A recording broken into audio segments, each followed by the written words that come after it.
Mahkamah Konstitusi hapus ambang batas pencalonan presiden, dampak dan implikasi politik Indonesia. Mahkamah Konstitusi (MK) telah membuat keputusan monumental yang menghapus ketentuan ambang batas pencalonan presiden atau presidential threshold. Keputusan ini diambil dalam sidang perkara nomor 62 PUU 10/2024 pada Kamis 2 Januari tahun 2025.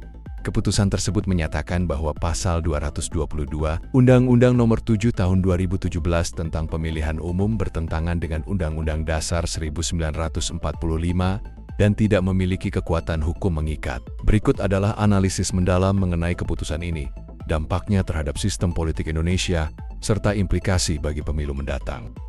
Apa itu presidential threshold dan kontroversinya? Presidential threshold adalah syarat minimal perolehan kursi di Dewan Perwakilan Rakyat (DPR) atau suara sah nasional bagi partai politik atau gabungan partai politik untuk dapat mencalonkan pasangan calon presiden dan wakil presiden. Ketentuan ini tercantum dalam Pasal 222 Nomor 7 Tahun 2017.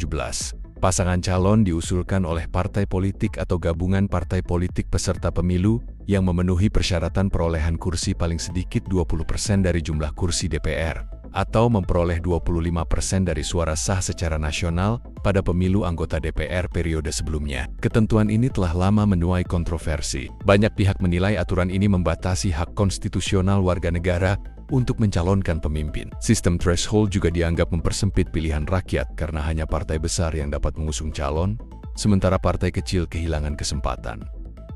Putusan MK, detail dan dasar hukum.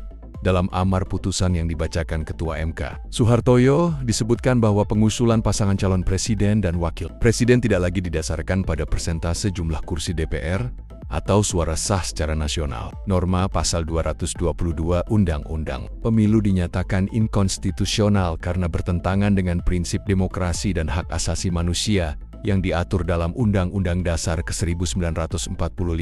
Hakim yang berbeda pendapat. Dari 9 hakim konstitusi, 2 diantaranya, yaitu Anwar Usman dan Daniel Yusmik, memiliki pandangan berbeda. Mereka menyatakan bahwa para pemohon tidak memiliki kedudukan hukum atau legal standing untuk mengajukan permohonan.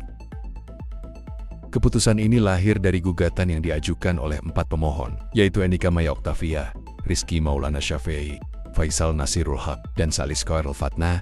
Gugatan ini merupakan salah satu dari 36 perkara uji materi terkait presidential threshold yang diajukan ke MK sejak awal Agustus tahun 2024. Dampak keputusan MK? Pertama, sistem politik yang lebih terbuka. Tanpa ambang batas, partai-partai kecil dapat mencalonkan pasangan presiden wakil presiden. Hal ini diharapkan dapat mendorong kompetisi yang lebih sehat dan demokratis. Kedua, peningkatan partisipasi politik. Keputusan ini memberikan kesempatan lebih luas bagi masyarakat untuk berpartisipasi dalam proses politik, baik sebagai calon maupun pemilih. Ketiga, potensi fragmentasi politik. Namun, keputusan ini juga membawa risiko fragmentasi politik. Dengan banyaknya calon, kemungkinan suara pemilih terpecah akan meningkat, sehingga potensi terjadinya pemilu 2 putaran menjadi lebih besar. Keputusan ini menuai beragam reaksi dari berbagai kalangan. Partai politik besar cenderung menolak keputusan ini karena mengurangi dominasi mereka dalam pencalonan. Sebaliknya, partai kecil dan tokoh independen menyambut baik keputusan ini sebagai langkah maju menuju demokrasi yang lebih inklusif. Tokoh publik mendukung keputusan. Banyak tokoh publik menyatakan dukungan mereka terhadap keputusan ini. Mereka menilai penghapusan presidential threshold sebagai kemenangan rakyat dalam memperjuangkan keadilan politik. Implikasi bagi pemilu 2029. Pertama, dinamika pemilihan calon.